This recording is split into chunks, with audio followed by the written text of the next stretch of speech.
Salam, puji nama Tuhan. Berjumpa lagi dengan saya, Robert Bolang AMD. Kali ini dalam renungan rohani Kristen yang mengambil judul atau tema hati yang jujur dan terbuka.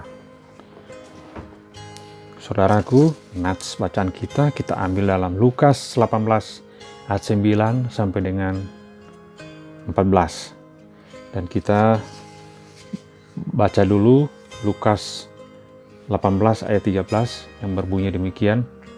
Tetapi pemungut cukai itu berdiri jauh-jauh, bahkan tidak berani menengadah ke langit.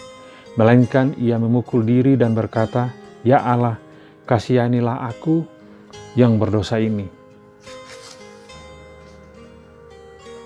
Saudara yang terkasih dalam Yesus Kristus, dimanapun Anda berada, keadaan hati kita adalah faktor yang penting dalam hubungan dengan Tuhan. Karena yang dinilai Tuhan bukanlah paras, perawakan, ataupun kepandaian.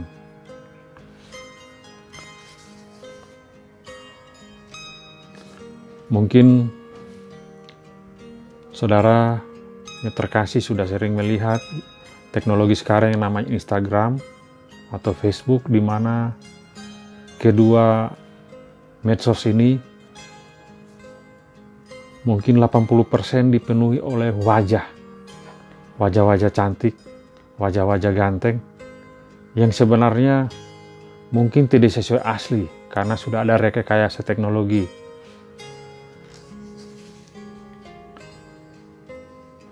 Tapi ingat saudara bahwa bukan itulah yang dinilai oleh Tuhan, melainkan yang dinilai adalah isi hati kita.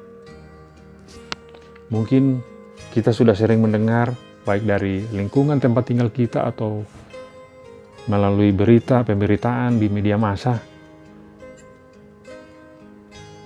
bahwa akhir ini banyak orang yang tertipu karena wajah yang ditampilkan di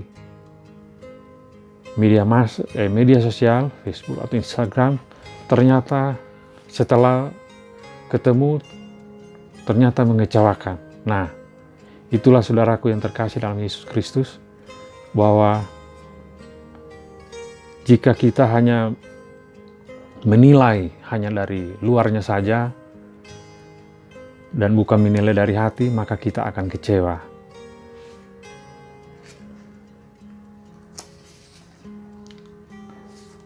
Seperti yang tertulis dalam 1 Samuel 16 ayat 7b yang berbunyi demikian, "Bukan yang dilihat manusia yang dilihat Allah. Manusia melihat apa yang di depan mata, tetapi Tuhan melihat hati." Nah, saudaraku yang terkasih dalam Yesus Kristus, yang sekarang ini masih terpaku menilai secara lahiriah terhadap orang lain, hanya melihat wajah, melihat penampilan. Mari camkan ayat ini baik-baik supaya Anda semua tidak akan kecewa. Bahwa yang dilihat Allah Tuhan itu adalah melihat hati, bukan melihat wajah atau penampilan atau perawakan. Kemudian dalam Amsal 27 ayat 19 juga disebutkan, seperti air mencerminkan wajah, demikianlah hati manusia mencerminkan manusia itu. Nah, di sini sudah jelas saudaraku yang terkasih dalam Yesus Kristus bahwa gambar wajah yang cantik dan ganteng yang ada di Facebook atau Instagram itu bukan mencerminkan manusia itu sendiri, dan bukan mencerminkan si pemilik wajah itu. Karena yang mencerminkan manusia itu adalah hati. Jadi bagaimana hati orang tersebut? Orangnya berhati baik atau berhati yang tidak baik. Tapi wajah atau penampilan itu tidak akan mencerminkan pribadi dari manusia itu sendiri.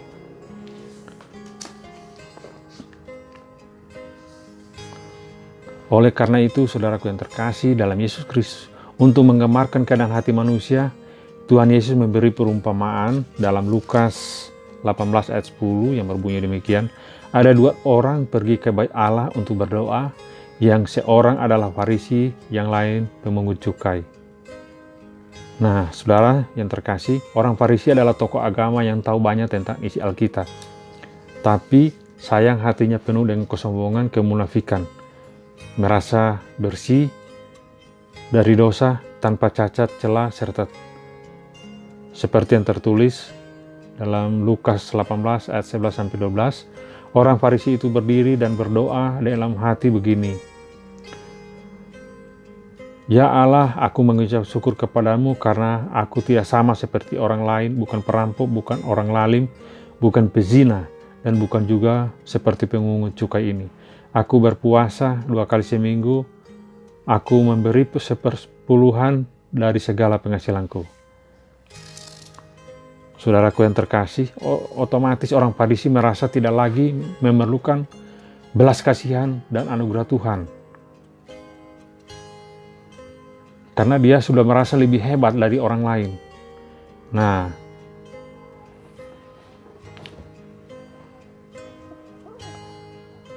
sikap orang Farisi ini sama saja dengan sikap orang yang sehat, yang merasa tidak perlu dokter, tidak perlu obat-obatan, dan lain sebagainya. Akan tetapi sebaliknya, pemungut cukai menunjukkan sikap yang berbanding terbalik dari orang Farisi tadi, seperti yang tertulis dalam Lukas 18 ayat 13. Pemungut cukai itu berdiri jauh-jauh, bahkan ia tidak berani menengadah ke langit, melainkan ia memukul diri dan berkata, "Ya Allah, kasihanilah aku orang berdosa ini."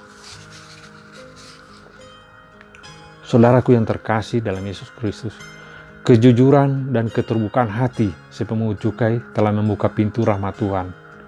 Permohonan belas kasihan yang dipahat dari jeritan hati yang remuk selalu menyentuh hati Tuhan. Tuhan berkata seperti dalam Lukas 18 ayat 14 berbunyi, orang ini pulang ke rumahnya sebagai orang yang dibenarkan Allah, dan orang lain, yaitu orang Farisi tadi, tidak. Sebab barang siapa meninggikan diri, ia akan direndahkan, dan barang siapa merendahkan diri, ia akan ditinggikan. Nah, saudaraku yang terkasih dalam Yesus Kristus, dalam Mazmur 51 ayat 19 berbunyi, korban sembelihan kepada Allah ialah jiwa yang hancur, hati yang patah dan remuk, tidak akan kau pandang hina, ya Allah. Demikianlah renungan kita kali ini. Tuhan memberkati Bapak Ibu sekalian. Terima kasih sudah menonton video ini. Salam.